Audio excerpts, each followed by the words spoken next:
I used to believe the strangest mornings always came with terrible hangovers, but nothing could have prepared me for opening my eyes and realizing I was wearing someone else's hoodie, especially when that someone was Logan Brooks, the captain of our college soccer team. The first thing I noticed was the unfamiliar weight resting across my shoulders. The dark navy hoodie smelled faintly of cedarwood and fresh laundry, a clean scent that definitely did not belong to me. I stared at the embroidered school crest stitched above the front pocket before my sleepy brain finally processed the white lettering across the back. Brooks, number 10, team captain. My heartbeat immediately doubled. I sat upright in my dorm room, blinking against the bright Saturday morning sunlight spilling through the window. My own clothes from the night before were folded neatly over the desk chair, my sneakers lined up perfectly beneath it, as if someone had taken the time to organize everything after I had fallen asleep. That made even less sense. I grabbed my phone from the nightstand, hoping the screen would explain what my memory refused to. There were no photos from last night, no videos, no messages after 11:23 in the evening. Even the group chat from our campus celebration had gone completely silent on my phone after that time, despite showing dozens of unread conversations from everyone else. It felt as though several hours had simply disappeared. I rubbed my forehead, trying to remember the championship celebration after our soccer team secured a spot in the national tournament. Music, laughter, teammates cheering, people dancing beneath strings of lights outside the student center. I remembered congratulating Logan after the final whistle, and I remembered him thanking everyone for supporting the team. After that, my memories blurred into scattered flashes.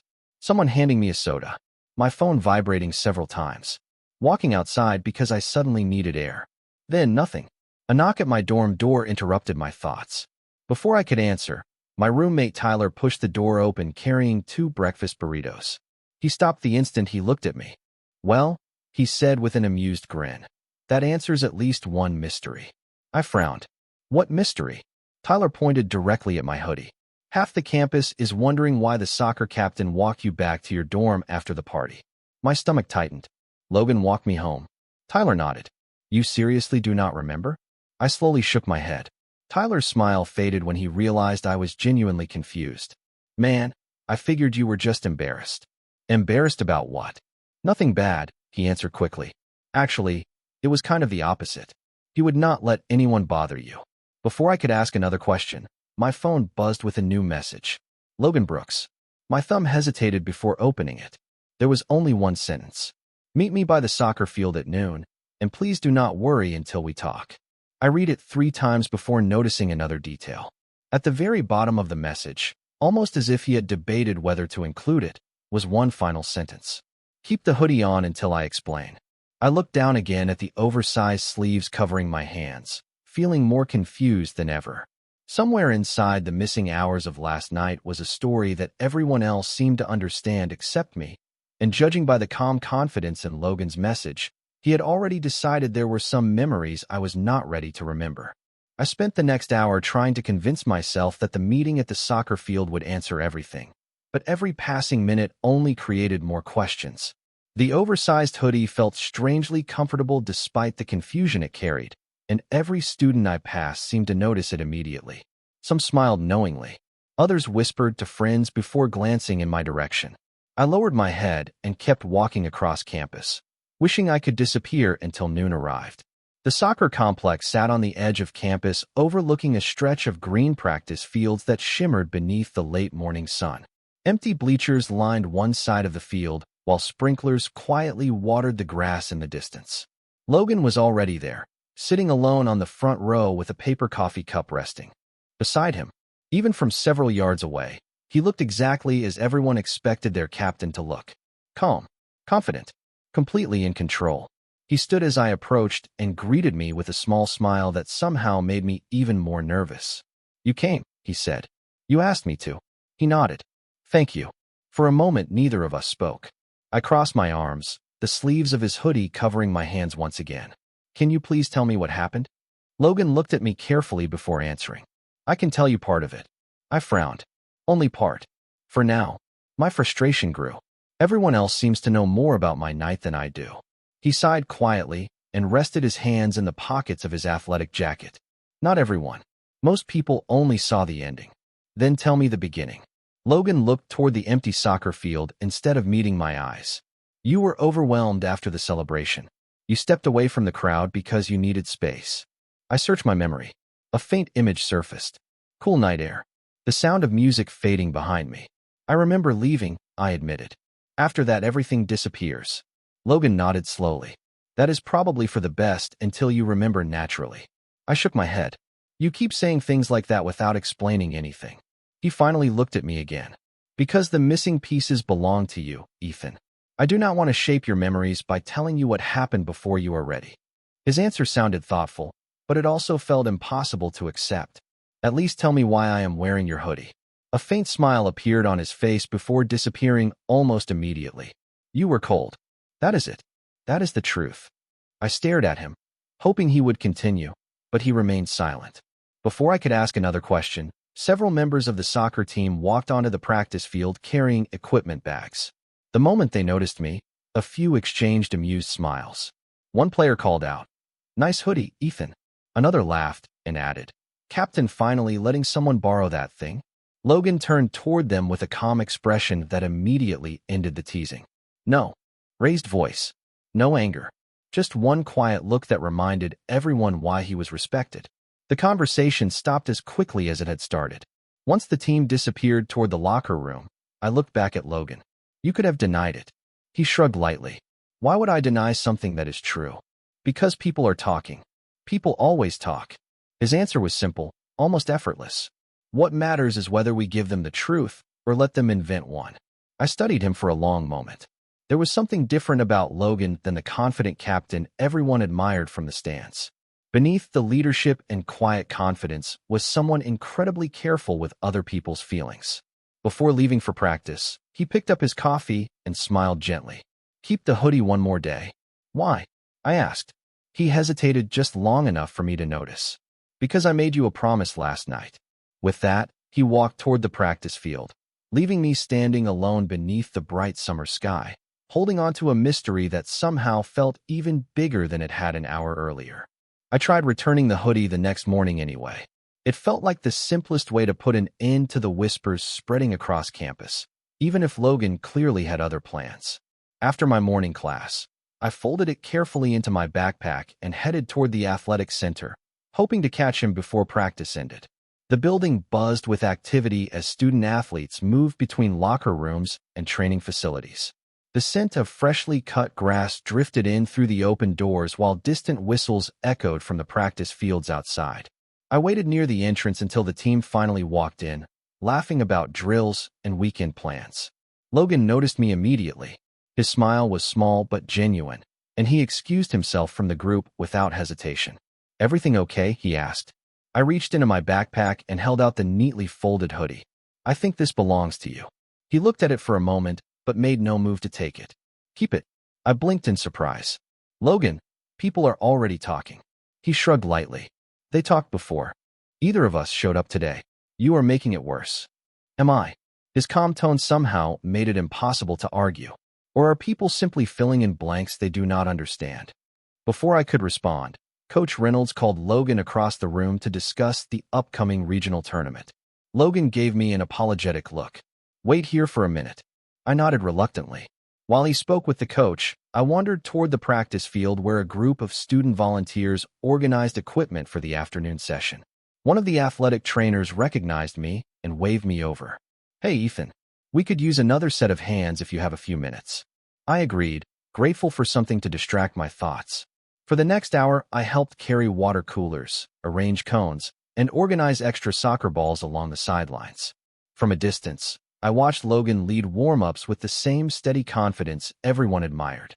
He encouraged struggling teammates instead of criticizing them, applauded small improvements, and quietly picked up equipment without expecting anyone else to do it. When a first-year player missed an easy pass and looked embarrassed, Logan jogged over with an encouraging smile and patiently demonstrated the movement again until the player relaxed.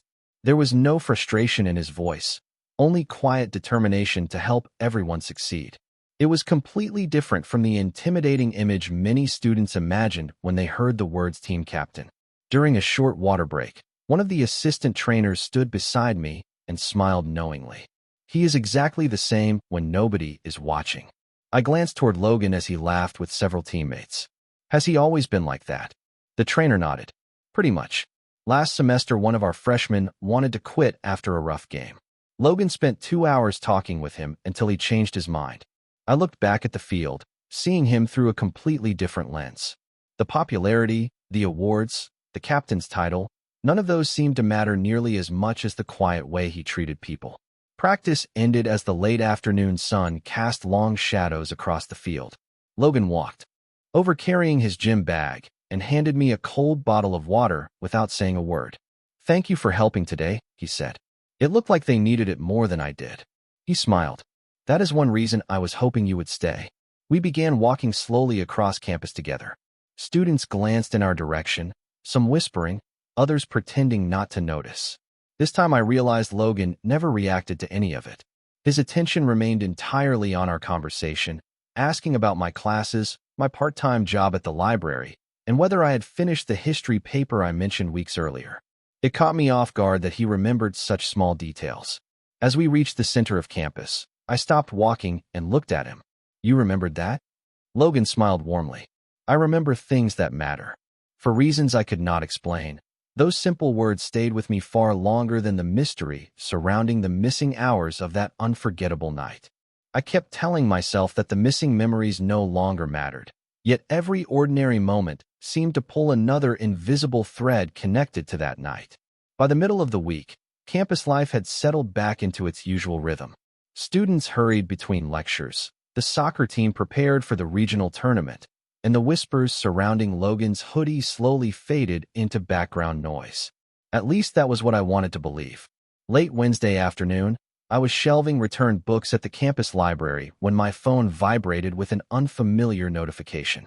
It was not a message. It was a reminder that had somehow failed to appear until now. "Call Mom. 8:30. Do not forget." My stomach tightened. I stared at the words without understanding why they felt so important. Then another memory surfaced like sunlight breaking through heavy clouds. I remembered stepping outside the celebration because my phone had been ringing over and over. My mother had left several missed calls. After that, everything became hazy again. I excused myself from work and walked across campus without thinking, eventually finding myself standing near the quiet lake behind the athletic complex. The breeze carried the distant sounds of soccer practice while ripples spread gently across the water. I closed my eyes and forced myself to breathe. Another fragment appeared. I remembered answering the phone. My mother's voice had sounded worried. She had told me that my grandfather had been admitted to the hospital after experiencing chest pain. She kept saying the doctors believed he would recover, but the news still hit me harder than I realized. The memory disappeared as quickly as it arrived, leaving another painful blank space afterward. "I thought I might find you here." Logan's voice interrupted my thoughts. I opened my eyes to see him walking toward me, still wearing his training jacket after practice. He stopped beside the wooden railing overlooking the lake without saying anything else. For a while, we simply watched the sunlight reflect across the water. I remembered part of it. I finally said. Logan looked at me carefully. "Your family?" I nodded slowly. "My grandfather." He quietly exhaled, almost as though he had been waiting for that moment. "How is he now?" "Better," I answered. "Mom told me he came home 2 days later." I do not remember hearing the rest of the conversation that night. Logan rested his hands against the railing. "You were trying very hard to stay calm." I turned toward him. "So I really was upset." "Yes." His answer was gentle. "More than you wanted anyone to see." I lowered my eyes. That sounded exactly like something I would do. I had always been the person who smiled through difficult moments until I was finally alone. Did I embarrass myself? I asked quietly. Logan answered without hesitation. "No." "Then why can I not remember?" He smiled sadly. "Sometimes our minds protect us when too many emotions arrive at once." His words felt strangely comforting. We began walking along the lakeside path as evening settled across campus. Fallen leaves drifted through the warm breeze despite summer lingering for a few more weeks. "There is still something you are not telling me," I said after several minutes. Logan nodded. "There is." "Why?" He stopped walking and faced me with the same calm honesty I had come to recognize. "Because the most important part of that night is not about me. It is about you finding your own way back to it." Before I could respond, he reached into the pocket of his jacket and quietly handed me my phone charger. I stared at it in confusion. "You left this in my truck," he explained. "I figured you would need it." I frowned. "Your truck?" Logan realized what he had said and looked away for just a second. It was the first time I had ever seen him caught off guard. My heartbeat quickened as another tiny piece of memory flashed through my mind. Bright parking lot lights. The passenger seat of a pickup truck. Logan adjusting the air conditioning before asking if I wanted some water. The image vanished almost instantly, but this time I knew one thing with absolute certainty. Whatever had happened after I left that celebration, Logan had been with me every step of the way, and he had been protecting something far more important than a simple secret. Over the next several days, life settled into a routine that looked ordinary from the outside, but felt completely different to me. I continued working afternoon shifts at the campus library, attended classes, and occasionally volunteered to help around the athletic center before soccer practice. Somehow, without either of us planning it, Logan and I crossed paths almost every day. Sometimes it was only for a few minutes. Other times we ended up talking while carrying equipment across the practice field or walking toward the student parking lot after sunset. None of those conversations were extraordinary on their own, yet each one left me feeling as though I understood him a little better. One Thursday evening, practice ended later than usual as the team prepared for the regional tournament. Most of the players hurried toward the locker room, laughing about weekend plans, while I stayed behind helping the athletic trainers gather cones and portable goals. The stadium lights had already switched on, bathing the empty field in a soft white glow that made the grass sparkle beneath the cool evening air. Logan finished speaking with Coach Reynolds before quietly joining me without saying a word. He picked up one end of a heavy equipment cart while I grabbed the other. "You really do not have to help," I said. He smiled. "Neither do you." We laughed softly and continued walking toward the storage building. Once everything had been put away, we remained outside beneath the bright stadium lights. The campus had grown unusually quiet, and only the distant hum of traffic could be heard beyond the athletic complex. "Can I ask you something?" I said. Logan nodded. "You can always ask." I hesitated before speaking. "Why do you remember every little detail about people?" He looked genuinely surprised. "What do you mean?" "You remembered my history paper, my library schedule, my grandfather. You notice things everyone else forgets." Logan rested against the railing overlooking the field. "When someone matters, paying attention becomes easy." His answer was so natural that it took me several seconds to respond. I looked away, pretending to watch the empty goalposts across the field while my heartbeat quietly betrayed me. I realized then that my curiosity about the missing night had slowly become something else entirely. Somewhere between the conversations beside the lake, the long walks across campus, and the quiet moments after practice, I had started looking forward to seeing Logan for reasons that had nothing to do with recovering forgotten memories. That realization frightened me more than the mystery itself. I reminded myself that he was respected by everyone on campus. He carried the responsibility of leading an entire team. I was simply a student who happened to volunteer after practice and work in the library. The idea that my feelings could become anything more than quiet admiration seemed impossible. As we began walking toward the parking lot, Logan suddenly stopped beside a row of maple trees. "There is something I need to tell you before someone else does," he said calmly. My stomach tightened. "What is it?" He reached into his backpack and pulled out a small envelope. Inside was a printed photograph from the championship celebration. Someone had captured the team celebrating beneath the lights after the match. Near the edge of the picture, barely noticeable unless someone looked carefully, I stood beside Logan with his hoodie already draped across my shoulders while he gently rested one hand against my back as though making sure I stayed steady. I stared at the photograph in silence. "I never saw this," I whispered. Logan nodded. "The athletic department posted it for about 15 minutes before taking it down." "Why?" "Because I asked them to." I slowly looked up at him. "You asked them to remove it?" "Yes." "Why would you do that?" Logan met my eyes with quiet sincerity. "Because that picture did not tell the real story, and I refuse to let people invent one at your expense." His words settled deep inside me, carrying more weight than any explanation he had given before. At that moment, another faint memory surfaced. I remembered standing outside the celebration, trying to hide tears after speaking with my mother. I remembered my hands shaking. Then I remembered someone quietly placing a warm hoodie around my shoulders before saying, "You do not have to pretend you are okay tonight." Although I still could not see the face in that memory clearly, I already knew whose voice I had heard. The regional tournament arrived sooner than anyone expected, bringing a new wave of excitement across campus. Students filled the stadium wearing school colors, professors postponed afternoon review sessions, and banners celebrating the team appeared outside nearly every academic building. From the stands, everything looked perfect. Yet beneath the excitement, I carried the quiet weight of unanswered questions that refused to disappear. I had stopped trying to force my memories back, but they seemed determined to return on their own. Before the semifinal match, I volunteered with the athletic staff once again, helping prepare water stations and organizing equipment behind the home bench. The familiar routine kept my hands busy even when my thoughts wandered. Logan greeted every volunteer by name before gathering his teammates into a tight circle. He spoke calmly rather than dramatically, reminding everyone to trust one another instead of chasing individual glory. Watching him lead the team, I finally understood why people respected him so deeply. His confidence never demanded attention. It simply gave everyone around him a reason to believe in themselves. The match ended with a hard-earned victory, and the stadium erupted in celebration. Music echoed through the speakers while families gathered near the field to congratulate the players. I stood near the equipment area waiting for the crowd to thin when someone called my name. It was Mason, one of the senior defenders on the team. He smiled as he walked over carrying a sports drink.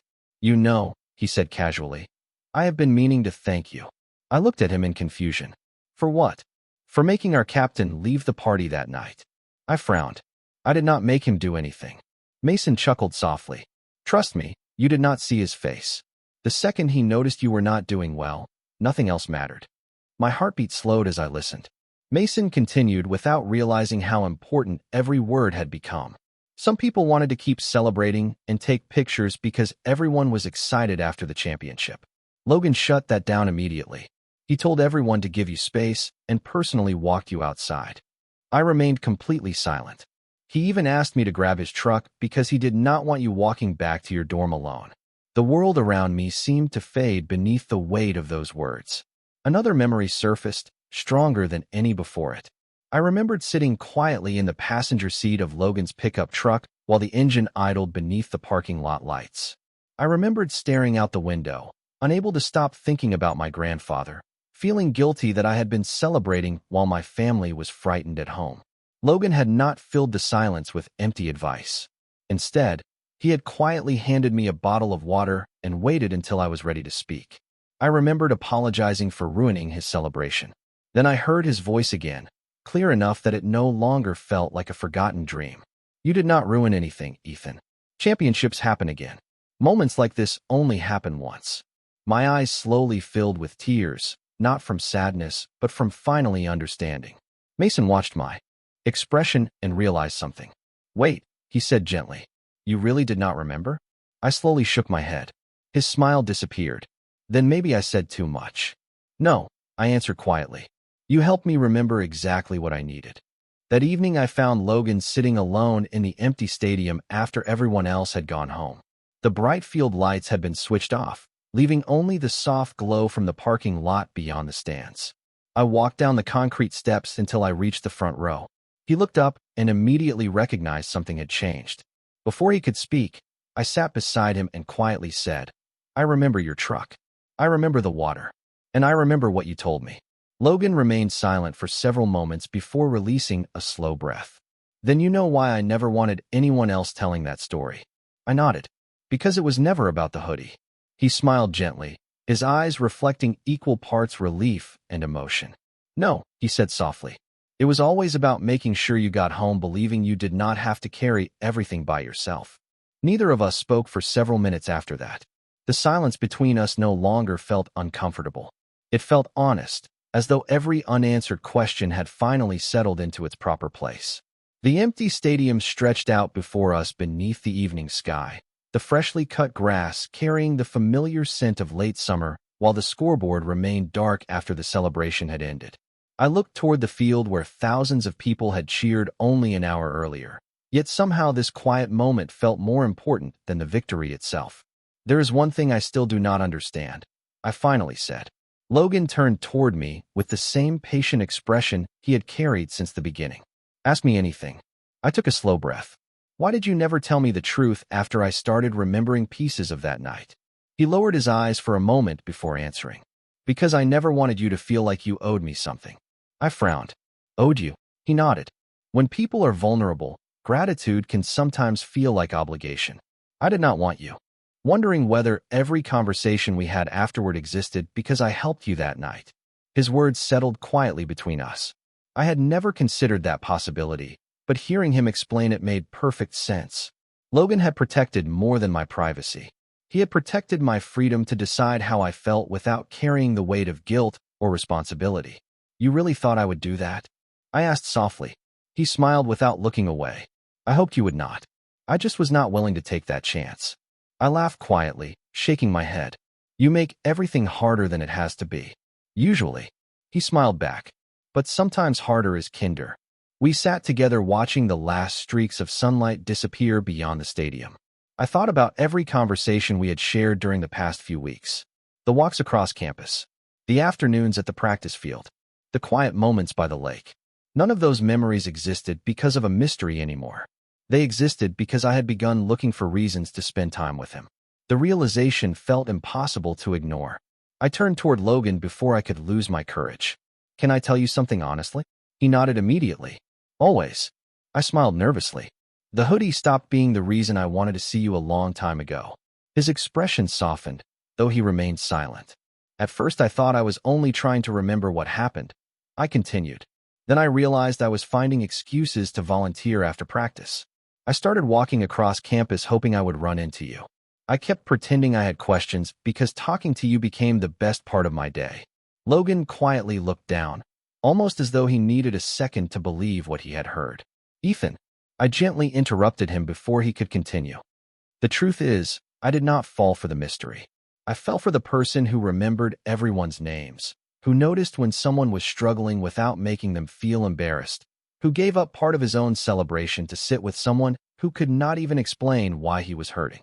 Logan let out a slow breath and smiled with a mixture of relief and disbelief.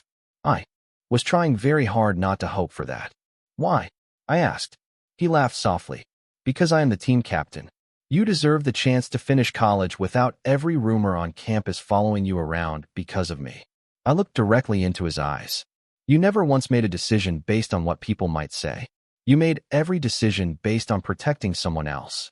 He looked away for just a moment before answering quietly. Except this one. What do you mean? He met my eyes again, and for the first time since we had met beside that soccer field, every trace of uncertainty disappeared from his expression. This time, he said gently, I have been protecting my own heart. A warm breeze drifted through the empty stadium as neither of us rushed to say anything else. There were no dramatic promises, no impossible declarations. Only two people finally, standing on equal ground, both understanding that whatever came next would not begin because of one unforgettable night. It would begin because, somewhere along the way, honesty had quietly become something that neither of us wanted to live without.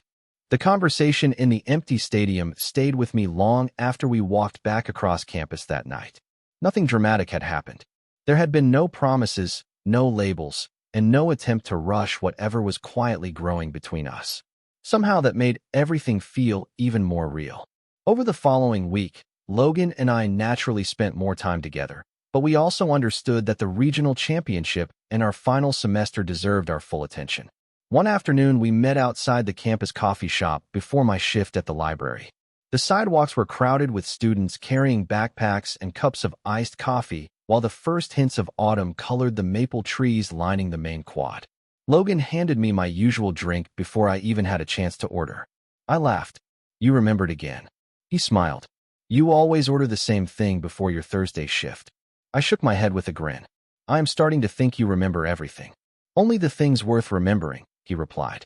We sat outside for nearly an hour talking about classes, graduation plans, and the future beyond college. For the first time, our conversation was not about the missing night or the mystery that had brought us together. Instead, we spoke about ordinary dreams. Logan hoped to continue coaching youth soccer while finishing graduate school. I admitted that I wanted to work in historical preservation and help protect local museums and community landmarks. The more we talked, the more I realized how easy it had become to imagine him as part of my future, even if neither of us said those words aloud. As the regional championship approached, campus excitement reached its highest point. Reporters from the local newspaper interviewed players after practice, students filled social media with predictions, and the soccer team became the center of nearly every conversation. With that attention came new rumors.